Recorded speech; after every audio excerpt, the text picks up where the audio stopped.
பிரதமர் நரேந்திர மோடி அரசுமுறை பயணமாக சைப்ரஸ், கனடா, குரேஷியா நாடுகளுக்கு பயணம் மேற்கொண்டிருந்தார். தனது 3 நாடுகள் பயணத்தை வெற்றிகரமாக முடித்துவிட்டு இன்று பிற்பகல் டெல்லி வந்தடைந்தார். கனடாவில் நடந்த G7 உச்சி மாநாட்டில் கலந்து கொண்ட பிரதமர் மோடி உலக தலைவர்களுக்கு இந்திய கலாச்சாரங்களை பிரதிபலிக்கும் வகையில் பித்தளை மரம், வெள்ளி பானை, ஓவியங்கள் உள்ளிட்டவற்றை பரிசாக வழங்கியுள்ளார். இவை அனைவரின் கவனத்தையும் ஈர்த்துள்ளது. இந்தியாவில் ஆங்கிலம் பேசுபவர்கள் விரைவில் அவமானமாக உணர்வார்கள் என மத்திய உள்துறை அமைச்சர் அமித் ஷா கூறியுள்ளார். நமது நாட்டையும் கலாச்சாரத்தையும் வரலாற்றையும் மதத்தையும் புரிந்து கொள்ள எந்த அந்நிய மொழியும் போதுமானதாக இருக்காது. அரைகுறையான வெளிநாட்டு மொழிகள் மூலம் முழுமையான இந்தியா என்பதை கற்பனை செய்து பார்க்க முடியாது என்றார். நான் கட்சித் தொண்டர்களுடன் 16 ஆண்டுகளாக நெருங்கிய தொடர்பில் இருக்கிறேன். அவர்களை நெருங்கிய நண்பர்களாக, சகோதரர்களாக பார்க்கிறேன். எனினும் சில காங்கிரஸ் தலைவர்களுடன் தனக்கு கருத்து வேறுபாடு இருப்பதாக காங்கிரஸ் மூத்த தலைவர் சசி தரூர் கூறியுள்ளார். அகமதாபாத் ஏர் இண்டியா விமான விபத்துக்கு டாடா குழும தலைவர் சந்திரசேகரன் மன்னிப்பு கோரியுள்ளார். விமான விபத்தில் இறந்தவர்களின் குடும்பங்களுக்கு ஆறுதல் சொல்லக்கூட வார்த்தைகள் இல்லாத மிகவும் கடினமான சூழ்நிலையில் இருக்கிறேன். டாடாவின் விமான நிறுவனத்தில் இந்த விபத்து நடந்ததற்கு நான் மிகவும் வருந்துகிறேன். எந்த நேரத்திலும் பாதிக்கப்பட்ட குடும்பங்களுக்கு உதவி செய்ய நாங்கள் தயாராக இருக்கிறோம் என்று தெரிவித்தார். சென்னையில் சர்வதேச இயந்திர கருவிகள் கண்காட்சியை முதல்வர் ஸ்டாலின் தொடங்கி வைத்து பேசினார். திமுக திராவிட மாடல் ஆட்சியில் தொழில்துறை மாபெரும் வளர்ச்சி அடைந்துள்ளது. தமிழகம் மீது உலக நாடுகள் நம்பிக்கை வைத்துள்ளன என பெருமிதம் தெரிவித்தார். கள்ளக்குறிச்சி கருணாபுரத்தில் கள்ளச்சாராயம் குடித்து 67 பேர் பலியான சம்பவத்தின் 1ஆம் ஆண்டு நினைவு நாளான இன்று கள்ளச்சாராயம் அறவே இல்லை என்ற நிலை தமிழகத்தில் மீண்டும் வரும் என அதிமுக பொதுச் செயலாளர் பழனிசாமி உறுதியளித்துள்ளார். மேலும் 2026இல் அதிமுக ஆட்சி அமைந்ததும் கள்ளச்சாராயம் இல்லை என்ற நிலை தமிழகத்தில் வரும். இது தமிழக மக்களுக்கு நாங்கள் அளிக்கும் வாக்குறுதி மட்டுமல்ல, மரணித்த 67 உயிர்களுக்கும் அதுவே நீதியாகும் என குறிப்பிட்டுள்ளார்.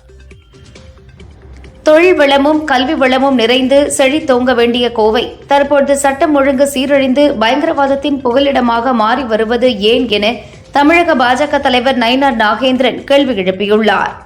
கோவை சுற்றுவட்டார பகுதிகளை மொத்தமாக அச்சுறுத்தல் வளையத்திற்குள் வைத்து மக்கள் பாதுகாப்பை கேள்விக்குறியாக்கியுள்ளது திராவிட மாடல் அரசு என்றும் விமர்சித்துள்ளார்.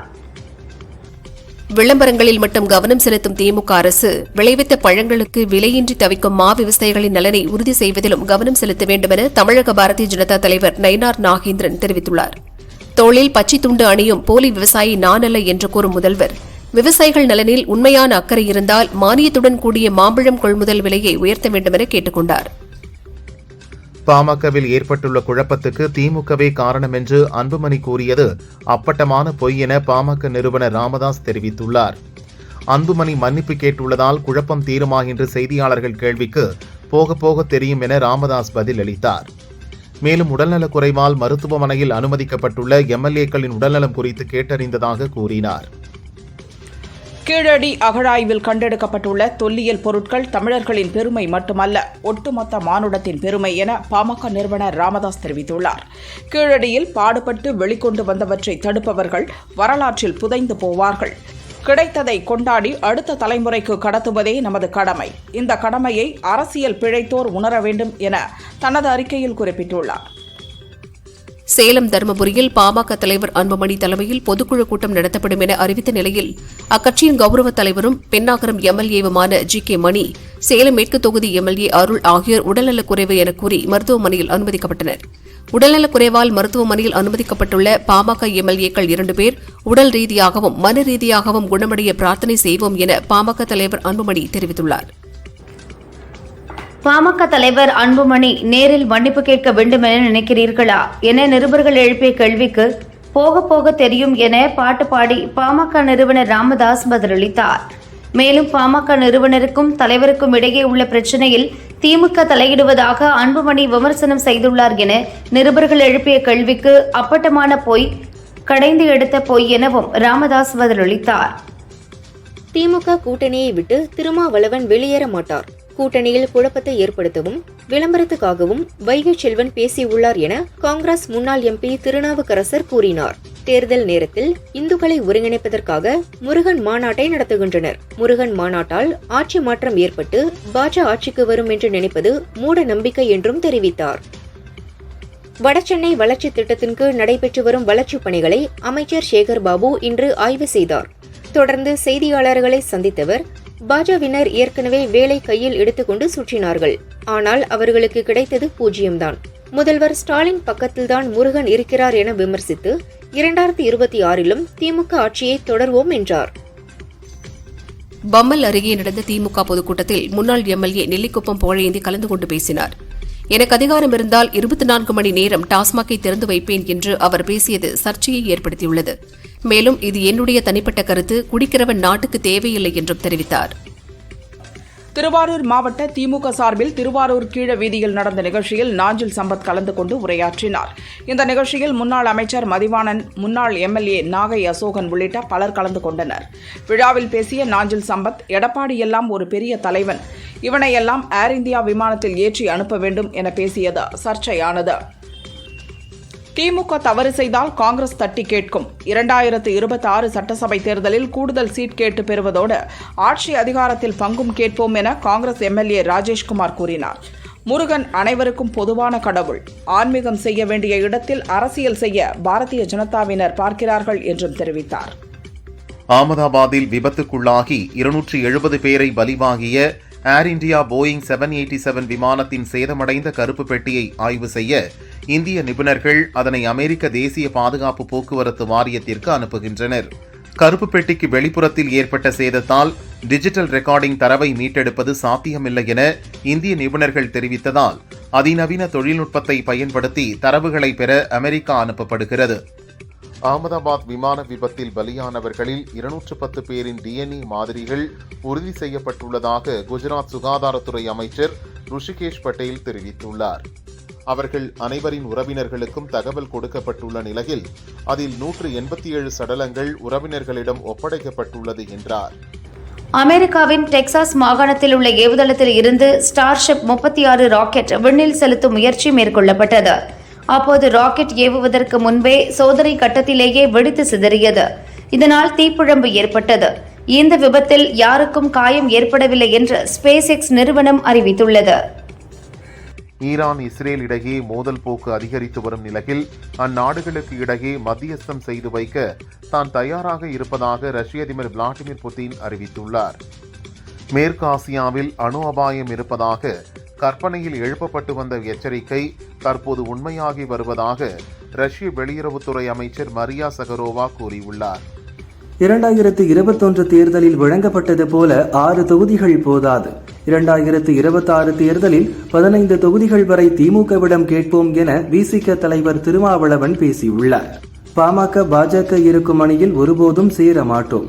அதிமுகவுடன் சேரலாம், ஆனால் பாஜக உள்ளதால் சேர முடியாது. ஒரே கருத்துடையவர்களிடையே உரசல் இருக்கலாம், உடைந்துவிடக் கூடாது என்றும் கூறியுள்ளார். லோக்சபா எதிர்க்கட்சித் தலைவர் ராகுலின் 55வது பிறந்த நாளை முன்னிட்டு தமிழக முதல்வர் ஸ்டாலின் வாழ்த்து தெரிவித்துள்ளார். என் சகோதரரும் லட்சியவாதியுமான ராகுலுக்கு அன்பான பிறந்த நாள் வாழ்த்துகள். இது இரத்த பந்தம் அல்ல, சிந்தனை, தொலைநோக்கு மற்றும் கொள்கையால் இணைந்த சொந்தம். தொடர்ந்து உறுதியாக நின்று தைரியத்துடன் வழிநடத்துவீர்கள். பிரகாசமான இந்தியாவை நோக்கிய நமது பயணத்தில் வெற்றி நமதே என கூறியுள்ளார். பொதுச் செயலாளர் பழனிசாமி தலைமையில் அதிமுக மாவட்ட செயலாளர்கள் மற்றும் மாவட்ட பொறுப்பாளர்கள் கூட்டம் வரும் 25, 26 தேதிகளில் நடைபெற உள்ளதாக அக்கட்சி அறிவித்துள்ளது. பூத் கமிட்டி தொடர்பான அறிக்கையை தாக்கல் செய்யுமாறு ஏற்கனவே உத்தரவிடப்பட்டுள்ளது. பாமக நிறுவனர் ராமதாஸின் மூத்த மகள் காந்திமதியின் கணவர் பரசுராமன் உடல்நலக் குறைவால் தனியார் மருத்துவமனையில் அனுமதிக்கப்பட்டுள்ளார். சென்னை 1000 விளக்கு பகுதியில் சிகிச்சையில் உள்ள பரசுராமனை ராமதாஸ் சந்திக்க உள்ளார். மதுரையில் நடைபெறவுள்ள முருக பக்தர்கள் மாநாட்டுக்கு தெய்வ நம்பிக்கை இல்லாதவர்களுக்கெல்லாம் அழைப்பு கொடுக்க முடியாது என பாரதிய ஜனதா கட்சி மாநில செயலாளர் அஷ்வத் அம்மன் தெரிவித்தார். கிறிஸ்தவ இஸ்லாமிய மாநாட்டில் மட்டுமே முதல்வர் ஸ்டாலின் கலந்து கொள்வார். பாரதிய ஜனதா கட்சி கொடியை பார்த்தாலே திமுகவுக்கு பதற்றம் வருகிறது என்றும் தெரிவித்தார். கள் என்பது உணவல்ல, அது ஒரு விஷம். தமிழ் இலக்கியங்களில் கூட கள் குடிக்க வேண்டாம் என அறிவுறுத்தப்பட்டுள்ளதாக புதிய தமிழகம் கட்சி தலைவர் கிருஷ்ணசாமி கூறினார். சீமான் போன்றவர்கள் தமிழ் தேசியம் பேசிக்கொண்டே கள்ளை ஊக்குவிப்பது ஆபத்தானது என தெரிவித்தார். நாகப்பட்டினத்தில் முன்னாள் அமைச்சர் OS மணியன் தலைமையில் நாகை மாவட்ட அமமுக நிர்வாகிகள் கூண்டோடு அதிமுகவில் இணைந்தனர். கூட்டணி குறித்து எடப்பாடி மட்டுமே கருத்து சொல்வார். இன்னும் காலம் இருக்கிறது. நாங்கள் எதிர்பார்க்கும் கட்சிகள் அதிமுகவில் இணைவார்கள் என்று எதிர்பார்க்கிறோம் என்றார். மத்திய உள்துறை அமைச்சர் அமித்ஷா அடுத்த மாதம் முதல் வாரத்தில் மீண்டும் தமிழகம் வரவுள்ளதாக தகவல் வெளியாகியுள்ளது. கூட்டணி கட்சித் தலைவர்களை சந்தித்து ஆலோசனை நடத்தவுள்ளார்.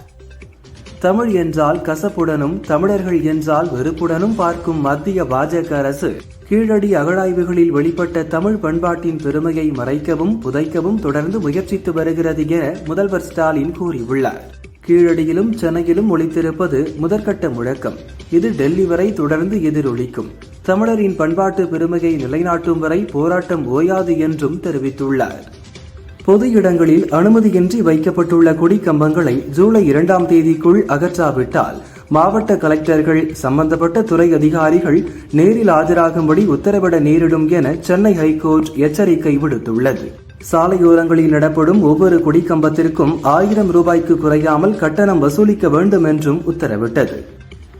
விஜயை சந்தித்ததால் ஆசிரியர் சங்கத்தை உடைக்கும் முயற்சியில் அமைச்சர் மகேஷ் இறங்கியுள்ளார் என தமிழ்நாடு உயர்நிலை மற்றும் மேல்நிலை பட்டதாரி ஆசிரியர் கழக நிறுவனர் மாயவன் கூறியுள்ளார். கல்வி அமைச்சர் மகேஷ் தன்னுடைய துறையை மேம்படுத்தும் வேலையை விட்டுவிட்டு சங்கங்களை பிளவுபடுத்தும் வேலையை தான் அதிகம் செய்கிறார் என்றும் குற்றம் சாட்டினார். தமிழகம் புதுச்சேரியில் இன்று வெப்பநிலை 3 டிகிரி செல்சியஸ் அதிகம் பதிவாக வாய்ப்புள்ளதாக வானிலை ஆய்வு மையம் தெரிவித்துள்ளது. தமிழக வெற்றிக் கழகத்தின் தென்காசி தெற்கு மாவட்ட செயலாளராக ஆலங்குளத்தைச் சேர்ந்த பிரபல தொழிலதிபரின் மகன் விபின் சக்கரவர்த்தி நியமனம் செய்யப்பட்டார். சென்னையிலிருந்து ஊர் திரும்பிய அவருக்கு மாவட்ட எல்லையான மாராந்தையில் 100க்கும் மேற்பட்ட பெண்கள் பூரண கும்ப மரியாதையுடன் உற்சாக வரவேற்பளித்தனர். ஆலங்குளம் வந்த அவர் காமராஜர் சிலைக்கு மாலை அணிவித்து மரியாதை செலுத்தினார். தாவேக மாவட்ட செயலாளருக்கு வழங்கிய வரவேற்பு திமுக அதிமுகவினரையே மிஞ்சியது. மீன்பிடி தடைக்காலம் முடிந்து மீன்பிடிக்க கடலுக்கு சென்ற ராமேஸ்வரம் மீனவர்கள் மீது இலங்கை கடற்படை தாக்குதல் நடத்தியுள்ளது. படகில் இருந்த மீன்களை அள்ளி சென்றதாக மீனவர்கள் புகார் தெரிவித்துள்ளனர். சென்னையில் இன்று ஆபரண தங்கத்தின் விலை சற்று உயர்ந்துள்ளது. சவரனுக்கு 120 ரூபாய் உயர்ந்து ஒரு சவரன் 74,120 ரூபாய்க்கு விற்பனையாகிறது. 1 கிராம் 9,265 ரூபாய்க்கு விற்கப்படுகிறது. வெள்ளி விலையில் மாற்றமின்றி 1 கிராம் 122 ரூபாய்க்கு விற்பனை செய்யப்படுகிறது.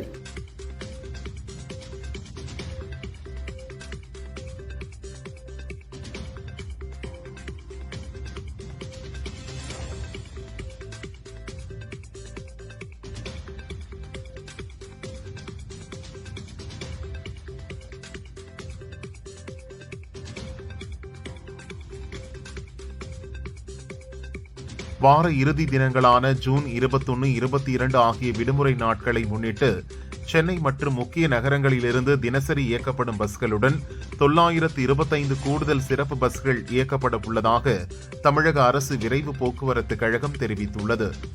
குன்றத்தூர் மின்வாரிய அலுவலகத்தில் பணியாற்றும் பெண் அதிகாரி பொதுமக்களின் புகார் குறித்து உரிய நடவடிக்கை எடுக்கவில்லை என குற்றச்சாட்டு எழுந்தது.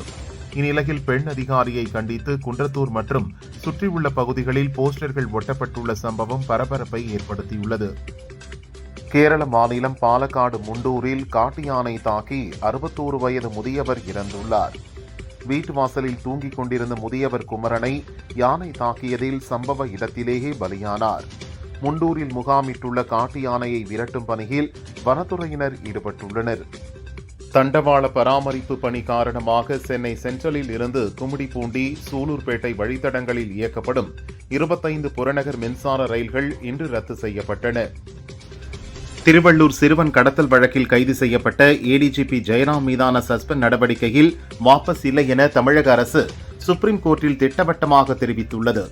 இந்த வழக்கின் விசாரணை நடந்து வருவதால் சஸ்பெண்ட் நடவடிக்கை தொடர வேண்டும் என்று அரசு தரப்பில் கூறியதோடு பணியிடை நீக்கம் செய்த ஆவணங்களையும் தாக்கல் செய்துள்ளது.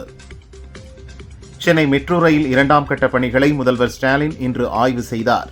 தற்போது ஆலந்தூரில் நடைபெற்று வரும் இணைப்பு பாலங்கள் அமைக்கும் பணிகளை பார்வையிட்டு விவரங்கள் பற்றி அதிகாரிகளிடம் கேட்டறிந்தார். பெரம்பூரில் லாரி ஏறி 10 வயது பள்ளி சிறுமி சௌமியா பலியான நிலையில் கனரக வாகனங்களுக்கு நேர கட்டுப்பாடு விதித்து போலீஸ் கமிஷனர் அருண் உத்தரவிட்டுள்ளார். சென்னையில் காலை 7 மணி முதல் பகல் 12 மணி வரையும், மாலை 4 மணி முதல் 8 மணி வரையும் பள்ளிகள் உள்ள பகுதிகளில் கனரக வாகனங்களை அனுமதிக்க கூடாது. மீறும் போலீசார் மீது கடும் நடவடிக்கை எடுக்கப்படும் என எச்சரித்துள்ளார். சென்னையில் சர்வதேச இயந்திர கருவிகள் கண்காட்சியை முதல்வர் ஸ்டாலின் தொடங்கி வைத்தார். பின்னர் பேசிய அவர், திராவிட மாடல் ஆட்சியில் தொழில்துறை மாபெரும் வளர்ச்சி அடைந்துள்ளது. பதிவு செய்யப்பட்ட சிறு குறு தொழில்கள் உள்ள மாநிலங்களில் தமிழகம் 3ஆம் இடத்தில் உள்ளது என்றார். இந்தியாவின் மொத்த உற்பத்தி மதிப்பில் தமிழகத்தின் பங்கு 11.9% உள்ளது. 2021ஆம் ஆண்டு முதல் ஏற்றுமதிகளை அதிகரித்து வரும் ஒரே மாநிலம் தமிழகம்தான் என பெருமிதம் தெரிவித்தவர், தொழில் வளர்ச்சி மற்றும் தொழிலாளர் நலனுக்கு என்னவெல்லாம் தேவை என்பதை உன்னிப்பாக கவனித்து திராவிட மாடல் அரசு செயல்படுகிறது என்று கூறினார்.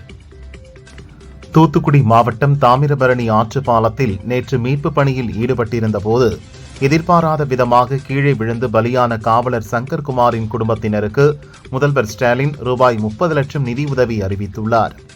மேலும் காவலர் சங்கர்குமாரின் மரணம் தமிழக காவல்துறைக்கும் அவரது குடும்பத்தினருக்கும் ஈடு செய்ய முடியாத பேரிழப்பு என ஸ்டாலின் இரங்கல் தெரிவித்துள்ளார். புதுச்சேரியில் உள்ளாட்சித்துறையின் கீழ் நகராட்சி மற்றும் கொம்யூன் பஞ்சாயத்தின் கீழ் பணியாற்றி வரும் 3000 ஊழியர்களுக்கு 7வது ஊதிய குழு அறிவிக்கப்பட்டும் 33 மாதங்களாய் உயர்த்தப்பட்ட ஊதியம் வழங்கப்படவில்லை என புகார் எழுந்துள்ளது. இதனை வெளிப்படுத்தும் விதமாக நகராட்சி கொம்யூன் பஞ்சாயத்து ஊழியர்களின் கூட்டு போராட்டக் குழு சார்பில் உள்ளாட்சித்துறை முன்பு அல்வா கொடுக்கும் போராட்டம் நடந்தது. திருப்பத்தூர் மாவட்டம் ஆம்பூர் அடுத்த பச்சக்குப்பம் பகுதியில் உள்ள சென்னை பெங்களூர் தேசிய நெடுஞ்சாலையில் இறைச்சிக்காக மாடுகளை ஏற்றிச் சென்ற சரக்கு வாகனம் மீது அரசு பேருந்து மோதியது. இதில் பயணிகளுக்கு எவ்வித காயமும் ஏற்படாத நிலையில் 10 மாடுகள் சாலையில் விழுந்து படுகாயமடைந்தன. ஆம்பூர் கிராமிய போலீசார் விசாரிக்கின்றனர். தமிழ்நாடு மின்சார வாரியத்தில் நஷ்டம் 800 கோடி ரூபாய் அளவில் குறைந்துள்ளது என மின்வாரிய இயக்குநர் ராதாகிருஷ்ணன் தெரிவித்தார். புதியதாக மக்களின் தேவைக்கேற்ப துணை மின் நிலையங்கள் 300க்கும் மேல் தமிழ்நாட்டில் அமைக்கப்பட உள்ளது. மின் தட்டுப்பாடு ஏற்பட வாய்ப்பில்லை என்றும் சொன்னார். திருவாரூர் வட்டத்தில் உங்களை தேடி உங்கள் ஊரில் திட்டத்தின் மூலம் திருவாரூர் நகராட்சிக்குட்பட்ட கௌரிசாமி நடுநிலைப் பள்ளியில் காலை உணவின் தரம் குறித்து கலெக்டர் மோகனச்சந்திரன் ஆய்வு செய்தார். பள்ளி குழந்தைகளுடன் அமர்ந்து காலை உணவு அருந்தினார். தக் லைஃப் படத்திற்கு பாதுகாப்பு கோரிய வழக்கில் நாடகத்திற்கு எதிராகவோ கவிதைக்கு எதிராகவோ மிரட்டல் வரக்கூடும். இதை அனுமதிக்க முடியாது. உணர்வுகள் புண்படுகின்றன என்று கூறி நாட்டில் நாசவேலைகள் நடக்கின்றன. நாம் எங்கே செல்கிறோம் என சுப்ரீம் கோர்ட் நீதிபதிகள் வேதனை தெரிவித்துள்ளனர். மேலும் கமல்ஹாசன் மன்னிப்பு கேட்க வேண்டுமென கர்நாடக பிலிம் சேம்பர் தரப்பு கூறியதை ஏற்க நீதிபதிகள் மறுப்பு தெரிவித்தனர். சிறுவன் கடத்தல் வழக்கில் சஸ்பெண்ட் செய்யப்பட்டதை எதிர்த்து ஏடிஜிபி ஜெயராம் சுப்ரீம் கோர்ட்டில் மனு தாக்கல் செய்திருந்தார். இதன் வழக்கு விசாரணையில் ஏடிஜிபி ஜெயராம் மீதான வழக்கை சிபிசிஐடி விசாரிக்கும் என சுப்ரீம் கோர்ட்டில் தமிழக அரசு தரப்பு தெரிவித்துள்ளது. மேலும் பணியிடை நீக்கம் செய்த ஆவணங்களை கோர்ட்டில் தாக்கல் செய்து வழக்கு விசாரணை நடைபெறுவதால் சஸ்பெண்ட் உத்தரவு தொடர வேண்டும் என கூறி வாதிட்டது. பெரம்பலூர் மாவட்டம் குன்னம் சட்டசபை தொகுதியில் அமைச்சர் சிவசங்கர் பல்வேறு பணிகளுக்கு அடிக்கல் நாட்டினார். அவரிடம் செய்தியாளர்கள் மினி பஸ்கள் குறித்து கேள்வி எழுப்பினர். அதற்கு பதிலளித்த சிவசங்கர், உனக்கு மினி பஸ் வேணும்னா கேளு, வாங்கித்தரேன் என அலட்சியமாக பதிலளித்துவிட்டு சென்றார். மதுரை முருக பக்தர்கள் மாநாட்டை முன்னிட்டு அமைக்கப்பட்டுள்ள அறுபடை வீடுகளின் கண்காட்சியில் புதுச்சேரி கவர்னர் கைலாஷ்நாதன் பங்கேற்று வழிபாடு செய்தார். பின்னர் பேசிய அவர், முருகன் ஒரு தமிழ் கடவுள், என்னுடைய குலதெய்வம் முருகன் தான். நான் ஒரு முருக பக்தன். குஜராத்தில் 45 ஆண்டுகள் பணி செய்தாலும் முருகனை ஒரு நாளும் வழிபடாமல் இருந்ததில்லை என கூறினார். திருச்சியிலிருந்து திருப்பூர் நோக்கி அரசு பஸ் சென்றதா. பஸ் சாலையின் நடுப்பகுதிக்கும் மேல் எதிரே வந்த ஆர்டிஓ வாகனத்தின் பக்கவாட்டில் மோதியது. இதில் நிலை தடுமாறிய ஆர்டிஓ வாகனம் சாலையோரம் நின்று கொண்டிருந்த ஜேசிபி வாகனம் மீது மோதி நின்றது. இதில் வருவாய் கோட்டாட்சியர் ஆரமுத தேவசேனா பலியானார். படுகாயமடைந்த டிரைவர் ஹாஸ்பிட்டலில் அட்மிட் செய்யப்பட்டார். ஜியபுரம் போலீசார் விசாரிக்கின்றனர். ஈரோடு மாவட்டம் சத்தியமங்கலம் அடுத்த தாளவாடி பஸ் ஸ்டாண்டின் மேல் உள்ள கான்கிரீட் தடுப்புகள் இடிந்து விழுந்ததால் பயணிகள் வெயிலிலும் மழையிலும் அவதிப்படுகின்றனர். அதிகாரிகளிடம் பலமுறை தெரிவித்தும் இதுவரை நடவடிக்கை எடுக்கவில்லை என பயணிகள் புகார் தெரிவித்தனர். மாவட்ட நிர்வாகம் பஸ் ஸ்டாண்டை சீரமைக்க வேண்டும் என பொதுமக்கள் கோரிக்கை வைத்தனர். லோக்சபா எதிர்க்கட்சித் தலைவர் ராகுலின் பிறந்த நாளை முன்னிட்டு திருப்பூர் மாவட்டம் ஊத்துக்குளி சாலையில் உள்ள கருணை இல்லத்தில் காங்கிரஸ் கட்சியினர் அன்னதானம் வழங்கி கொண்டாடினர். கோவை மாவட்டம் பொள்ளாச்சி அருகே தேவம்பாடி வலசு கிராமத்தில் கணேஷ் என்ற விவசாயி கள் இறக்கி விற்பனை செய்ததாக கூறி வடக்கிப்பாளையம் போலீசார் கல்லை பறிமுதல் செய்து கைது செய்தனர். இதை கண்டித்து 20க்கும் மேற்பட்ட விவசாயிகள் போலீஸ் ஸ்டேஷனை முற்றுகையிட்டதால் பரபரப்பு ஏற்பட்டது. கணேஷ் மீது வழக்கு பதிவு செய்த போலீசார் அவரை விடுவித்தனர். சேலத்தில் இன்று நடைபெற்ற பாமக ஒருங்கிணைந்த மாவட்ட பொதுக்குழு கூட்டத்திற்கு வருகை தந்த மாநில தலைவர் அன்புமணியை 600 கிலோ பழங்களை கொண்டு தயார் செய்யப்பட்ட பழமாலையை அணிவித்து தொண்டர்கள் வரவேற்றனர். திருச்சி மாவட்டம் அம்மாப்பட்டியைச் சேர்ந்தவர் பொன்ராஜ், வயது 32, சிங்களாந்தபுரம் பகுதியில் புதிய வீடு கட்டி வருகிறார். வீட்டின் கட்டிடப் பணிக்கு தண்ணீர் எடுப்பதற்காக மோட்டார் சுவிட்சை ஆன் செய்தார். அப்போது மின்சாரம் பாய்ந்து பொன்ராஜ் ஸ்பாட்டிலேயே பலியானார். துறையூர் போலீசார் விசாரிக்கின்றனர். தஞ்சையில் முதல்வர் ஸ்டாலின் காணொலி காட்சி வாயிலாக திறந்து வைத்த ஊராட்சி மன்ற அலுவலகத்தில் 4 நாளில் மேற்கூரைகள் இடிந்து விழுந்ததால் பரபரப்பு ஏற்பட்டது. தரமற்ற கட்டிடம் கட்டப்பட்டு உள்ளதாகவும் இதுகுறித்து முறையாக ஆய்வு செய்து நடவடிக்கை எடுக்க வேண்டும் என கிராம மக்கள் குற்றம் சாட்டி உள்ளனர். ராகுலின் 55வது பிறந்த நாளையொட்டி ஹோசூர் வரசித்தி விநாயகர் கோயிலில் கிருஷ்ணகிரி மேற்கு மாவட்ட தலைவர் முரளிதரன் தலைமையில் காங்கிரஸ் கட்சியினர் சிறப்பு பூஜைகள் நடத்தினர். பொதுமக்களுக்கு அன்னதானமும் வழங்கினர். கோவை நரசிபுரம் அடுத்த வைதேகி நீர்வீழ்ச்சி செல்லும் பகுதியில் பாலு என்பவரின் வீட்டின் காம்பவுண்ட் கேட்டை உடைத்து உள்ளே நுழைந்த காட்டு யானை கதவு முன் வைக்கப்பட்டு இருந்த தவிடு மற்றும் நிலக்கடலையை சாப்பிட்டது. யானையின் வருகையால் பாலுவின் குடும்பத்தினர் அச்சத்தில் உறைந்தனர். தகவல் அறிந்த வனத்துறையினர் ஸ்பாட்டிற்கு விரைந்து யானைகளை விரட்டினர். காஞ்சிபுரம் மாவட்டம் மணிமங்கலம் பகுதியில் உள்ள அரசினர் மாதிரி பள்ளியில் படித்த மணி சர்மா என்ற மாணவன் IIT பயில தேர்வாகியுள்ளான். மாணவனுக்கு பலரும் பாராட்டு தெரிவித்து வரும் நிலையில் மாவட்ட கலெக்டர் மணி சர்மாவை அழைத்து பாராட்டு தெரிவித்து வாழ்த்தினார்.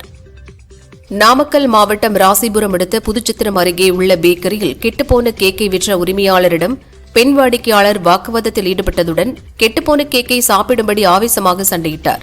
பேக்கரி உரிமையாளரிடம் பெண் வாடிக்கையாளர் வாக்குவாதம் செய்யும் வீடியோ சோசியல் மீடியாவில் வேகமாக பரவி வருகிறது. ஓசூர் அருகே 100 நாள் வேலை திட்டத்தில் சரியான கூலி கொடுக்க வேண்டும் உள்ளிட்ட பல்வேறு கோரிக்கைகளை வலியுறுத்தி 200க்கும் மேற்பட்ட பெண்கள் ஊராட்சி ஒன்றிய அலுவலகத்தை முற்றுகையிட்டு போராட்டத்தில் ஈடுபட்டனர். காங்கிரஸ் மூத்த தலைவர் சோனியா உடல்நலக் குறைவால் டெல்லியில் உள்ள சர்கங்காரா மருத்துவமனையில் கடந்த வாரம் சேர்க்கப்பட்டார். உணவு ஒவ்வாமை, செரிமான பிரச்சினை, வயிற்றுக் கோளாறு போன்ற பிரச்சினைகளுக்கு சிகிச்சை அளிக்கப்பட்டது.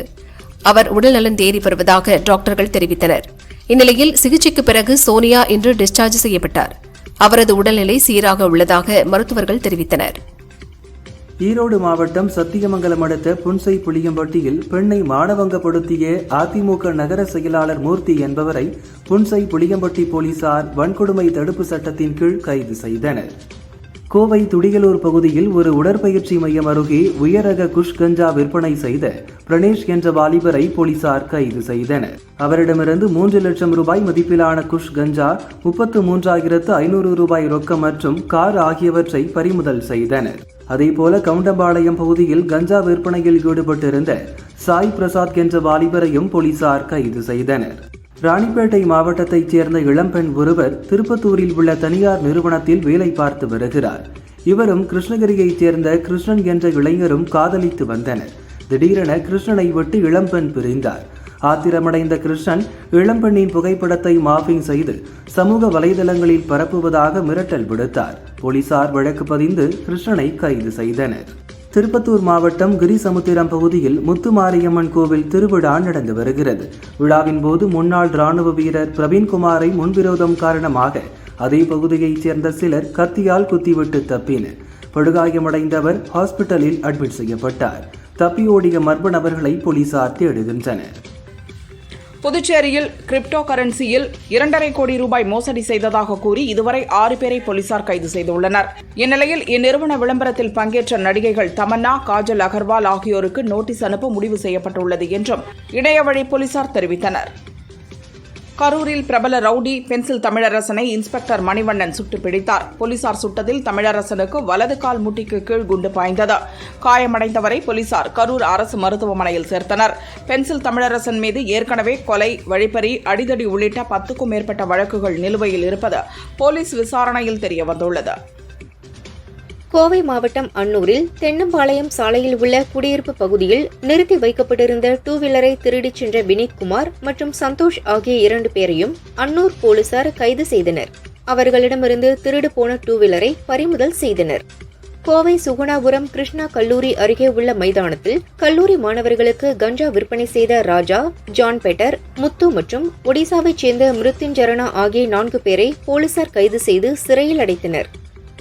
திருவாரூரில் டியூஷனுக்கு வந்த பள்ளி மாணவிக்கு பாலியல் தொல்லை கொடுத்த ஆசிரியர் கைது செய்யப்பட்டுள்ளார். பாதிக்கப்பட்ட மாணவியின் பெற்றோர் கொடுத்த புகாரில் ஆசிரியர் ரமேஷ் போக்சோவில் கைது செய்யப்பட்டார். கடலூர் மாவட்டம் புவனகிரி அருகே பள்ளியில் படிக்கும்போது ஏற்பட்ட முன்விரோதம் காரணமாக 3 ஆண்டுகள் கழித்து பிரவீன் என்பவரை ராஜா என்பவர் தனது நண்பர்களுடன் தாக்கியதாக புகார் எழுந்தது. இதுகுறித்த வழக்கில் ஆதிவராகநத்தம் பகுதியைச் சேர்ந்த 3 சிறுவர்கள் உட்பட 6 பேரை போலீசார் கைது செய்தனர். தலைமறைவாக உள்ள முதல் குற்றவாளி ராஜாவை தேடி வருகின்றனர். தஞ்சாவூர் மாவட்டம் ஐயம்பேட்டை அருகே தொட்டிமாத்தூர் கிராமத்தில் முன்விரோதம் காரணமாக தகராறு ஏற்பட்டதில் ஆனந்த் மற்றும் அவரது தந்தை அன்பழகனுக்கு அரிவாள் வெட்டு விழுந்தது. இருவரும் பலத்த காயங்களுடன் மருத்துவமனையில் சிகிச்சை பெற்று வரும் நிலையில் இது தொடர்பாக வழக்கு பதிவு செய்த போலீசார் தலைமறைவாக இருந்த வினோத்குமார் மற்றும் மணிகண்டன் இருவரையும் கைது செய்தனர். கோவை மாவட்டம் மேட்டுப்பாளையம் அருகே காரமடையில் உள்ள நாட்டுக்கோழி பண்ணைக்குள் புகுந்த மர்ம நபர் தனது வேஷ்டியை கழட்டி முக்காடு போட்டுக்கொண்டு விலை உயர்ந்த சண்டை சேவல்களை திருடி செல்லும் சிசிடிவி காட்சி வெளியாகி அதிர்ச்சியை ஏற்படுத்தி உள்ளது. சிசிடிவி காட்சிகளை வைத்து காரமடை போலீசார் விசாரிக்கின்றனர். ஈரானிலிருந்து 110 இந்திய மாணவர்கள் பஸ்கள் வாயிலாக அண்டை நாடான அர்மேனியாவின் தலைநகரம் இறைவானுக்கு அழைத்து வரப்பட்டனர். அங்கிருந்து சிறப்பு விமானம் வாயிலாக இந்தியாவிற்கு அனுப்பி வைக்கப்பட்டனர். அந்த விமானம் இன்று காலை டெல்லி வந்து சேர்ந்தது. மாணவர்கள் மீட்பிற்கு உதவிய ஈரான் மற்றும் அர்மேனியா நாடுகளுக்கு இந்தியா நன்றி தெரிவித்துள்ளது. மகாராஷ்டிரா மாநிலம் புனேவில் ஸ்ரீராம் தாபா என்ற பகுதிக்கு அருகே காரும் டெம்போவும் மோதி விபத்துக்குள்ளானது. இதில் 8 பேர் ஸ்பாட்டிலேயே பலியானார்கள். மேலும் 5 பேர் காயமடைந்தனர். சிலரது நிலைமை கவலைக்கிடமாக உள்ளதால் பலி எண்ணிக்கை உயரும் என அஞ்சப்படுகிறது. போலீசார் விசாரிக்கின்றனர். மாநிலத்தில் தக் லைஃப் படம் வெளியிடும் போது பாதுகாப்பு வழங்கப்படும் என உச்சநீதிமன்றத்தில் கர்நாடக அரசு உறுதியளித்துள்ளது. சட்டம் ஒழுங்கை பாதுகாக்க அனைத்து நடவடிக்கைகளையும் அரசு எடுக்கும் என்று கூறியுள்ளது. படம் பார்க்க வருவோருக்கும் திரையரங்குகளுக்கும் பாதுகாப்பு வழங்கப்படும் என கர்நாடக அரசு பிரமாண பத்திரம் தாக்கல் செய்துள்ளது. டெல்லியிலிருந்து 180 பேருடன் லேக்கு புறப்பட்ட இண்டிகோ விமானத்தில் தொழில்நுட்ப கோளாறு ஏற்பட்டது. தொழில்நுட்ப கோளாறை அடுத்து விமானம் மீண்டும் டெல்லியில் அவசரமாக தரையிறக்கப்பட்டது. உலக பல்கலைக்கழக தரவரிசை பட்டியலில் சென்னை ஐஐடி 47 இடங்கள் முன்னேறி 180வது இடத்தை பிடித்தது. சர்வதேச அளவில் தரவரிசை பட்டியலில் முதல் 200 இடங்களுக்குள் சென்னை ஐஐடி வருவது இதுவே முதல் முறை. தரவரிசை பட்டியலில் டெல்லி ஐஐடி 123வது இடத்தை பிடித்துள்ளது. லோக்சபா எதிர்க்கட்சித் தலைவர் ராகுல் இன்று அவருடைய 55வது பிறந்த நாளை கொண்டாடுகிறார். அவருக்கு பிரதமர் மோடி பிறந்த நாள் வாழ்த்து தெரிவித்துள்ளார். ராகுல் நீண்ட ஆயுளும் ஆரோக்கியமும் பெற வேண்டும் என பிரதமர் மோடி வாழ்த்தினார். கேதார்நாத்தில் 2013 ஜூன் 15, 16 தேதிகளில் நிகழ்ந்த மேக வெடிப்பில் 4400 பேர் மரணமடைந்தனர். இந்நிலையில் மேக வெடிப்பில் இறந்த 702 பேரின் உடல்கள் 12 ஆண்டு ஆன பிறகும் அடையாளம் காணப்படவில்லை என தகவல்கள் வெளியாகியுள்ளன.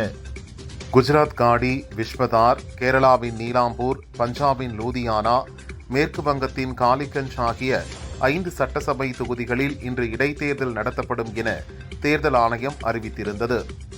அதன்படி அந்தந்த தொகுதிகளில் வேட்பாளர்கள் அறிவிக்கப்பட்டு அரசியல் கட்சிகள் தீவிர பிரச்சாரத்தில் ஈடுபட்டன. நேற்று முன்தினம் மாலையுடன் பிரச்சாரம் ஓய்ந்த நிலையில் இன்று காலை 7 மணிக்கு வாக்குப்பதிவு தொடங்கியது. காலை முதலே கட்சியினர் உட்பட பொதுமக்கள் பலரும் வரிசையில் நின்று வாக்களித்தனர்.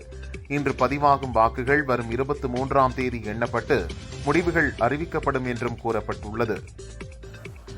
மத்திய பிரதேச மாநிலம் போபால் பகுதியில் 90 டிகிரி வளைவுடன் ரூபாய் 18 கோடி செலவில் தினமும் 3 லட்சம் பேர் பயன்படுத்தக்கூடிய வகையில் கட்டப்பட்டுள்ள புதிய ரயில் மேம்பாலம் பெரும் விவாதத்தை ஏற்படுத்தியது. இந்த எல் வடிவ வளைவினால் விபத்துகள் ஏற்படும் என விமர்சனங்கள் எழுந்த நிலையில் 90 டிகிரி எல் வடிவ ரயில்வே மேம்பாலம் மாற்றியமைக்கப்பட உள்ளதாக ரயில்வே துறை அறிவித்துள்ளது. வீட்டில் சட்டவிரோதமாக பண குவியல்களை மறைத்து வைத்த விவகாரத்தில் நீதிபதி யஷ்வந்த் வர்மாவை பணி நீக்கம் செய்யுமாறு விசாரணை குழு பரிந்துரை செய்துள்ளது. நீதிபதி யஷ்வந்த் வர்மாவின் நடத்தை இயற்கைக்கு மாறாக இருந்துள்ளது எனவும் குற்றம் சாட்டியுள்ளது. மத்திய கிழக்கு நாடுகளில் நிலவும் பதற்றமான சூழலால் ஐரோப்பா மற்றும் கிழக்கு ஆசிய நாடுகளில் வான்வழியை இரவு நேரங்களில் பயன்படுத்த தடை விதிக்கப்பட்டுள்ளது. இன்று முதல் ஜூலை 2வது வாரம் வரையில் சர்வதேச நாடுகளுக்கு இயக்கப்படும் பெரிய அளவிலான விமானங்களின் சேவையை 15% குறைப்பதாக ஏர் இந்தியா நிறுவனம் அறிவித்துள்ளது. இந்தியா உள்பட அனைத்து நாடுகளின் மாணவர் விசாக்களுக்கான நேர்காணலை அமெரிக்கா அண்மையில் நிறுத்தியிருந்தது. இந்நிலையில் பல்வேறு தரப்பிலிருந்து எழுந்த கோரிக்கையை அடுத்து வெளிநாட்டு மாணவர்களின் விசா நேர்காணலை மீண்டும் தொடங்கியுள்ளது. ஜூனியர் உலகக்கோப்பை ஹாக்கி போட்டி சென்னையில் வரும் டிசம்பர் மாதம் நடைபெறவுள்ளது. இந்நிலையில் ஜூனியர் உலகக்கோப்பை ஹாக்கி லோகோவை துணை முதல்வர் உதயநிதி சென்னையில் இன்று வெளியிட்டார். தமிழக விளையாட்டு மேம்பாட்டு ஆணையம் ஹாக்கி இந்தியா புரிந்துணர்வு ஒப்பந்தம் செய்யப்பட்டுள்ளது குறிப்பிடத்தக்கது. தக் லைஃப் திரைப்படம் கர்நாடகாவில் வெளியாகாததால் 30 கோடி ரூபாய் நஷ்டம் ஏற்பட்டுள்ளதாக வழக்கு விசாரணையின் போது சுப்ரீம் கோர்ட்டில் ராஜ்கமல் பிலிம்ஸ் இன்டர்நேஷனல் நிறுவனம் முறையிட்டது. இதற்கு நடிகர் கமல்ஹாசன் பேசியது அவதூறாக இருந்திருந்தால் அவதூறு வழக்கு மட்டுமே தொடர்ந்திருக்க வேண்டும். படத்தை வெளியிட தடை விதித்திருக்க கூடாது என கர்நாடகா பிலிம் சேம்பருக்கு சுப்ரீம் கோர்ட் கண்டனம் தெரிவித்தது. தனுஷ், நாகார்ஜுனா, ராஷ்மிகா நடிப்பில் ஷேக கமுலா இயக்கியுள்ள குபேரா படம் நாளை பான் இண்டியா படமாக வெளியாகிறது.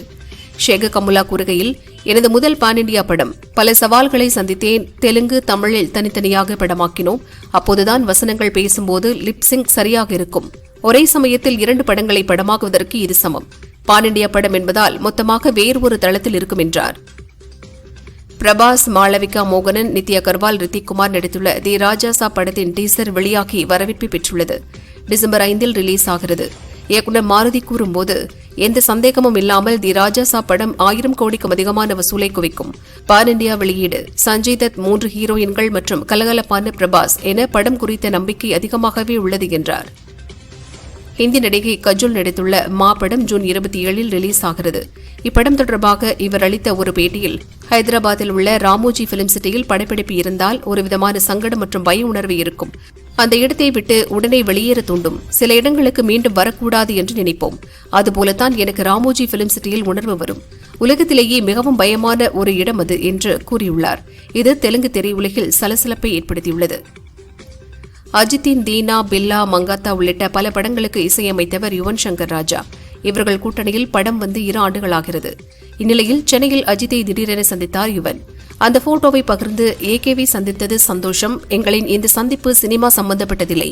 புதிதாக வந்துள்ள கார்களை பற்றி பேசினோம். நவீன கார்கள் பற்றிய விஷயங்களை அவரிடத்தில் கேட்டறியவே சென்றேன் என குறிப்பிட்டுள்ளார். KGF படங்களின் நாயகனான கன்னட நடிகர் யஷ் தற்போது டாக்ஸிக் என்ற படத்தில் நடிக்கிறார். நயன்தாரா, கியாரா அத்வானி உள்ளிட்டோர் நடிக்க கீத்து மோகன்தாஸ் இயக்குகிறார். கியாரா அத்வானி தற்போது கர்ப்பமாக இருக்கிறார்.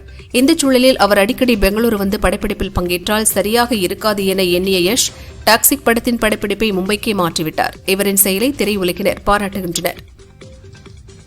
கேட்டறியவே சென்றேன். மங்காத்தா, ஜில்லா உள்ளிட்ட படங்களில் நடித்த மகத் இப்போது தீவிரமாக பாக்ஸிங் கற்கிறார். அவர் கூறுகையில், ஃபிட்னஸ் மற்றும் போராளி மனநிலைக்காக பாக்ஸிங் கற்கிறேன். இந்த விஷயத்தில் அஜித் தான் எனக்கு முன்னோடி. அவர் கார் ரேஸில் இறங்கினார். இப்படி மாற்றுப்பாதையில் செல்வது மனதை நல்வழிப்படுத்தும். என் சினிமா கெரியருக்கும் உதவியாக இருக்கும். உடல் ரீதியாகவும் பலனடைய வைக்கிறது. இனி அடுத்தடுத்த குத்துச்சண்டை போட்டிகளில் நான் பங்கேற்பேன். என் திறமையை நிரூபிப்பேன் என்கிறார்.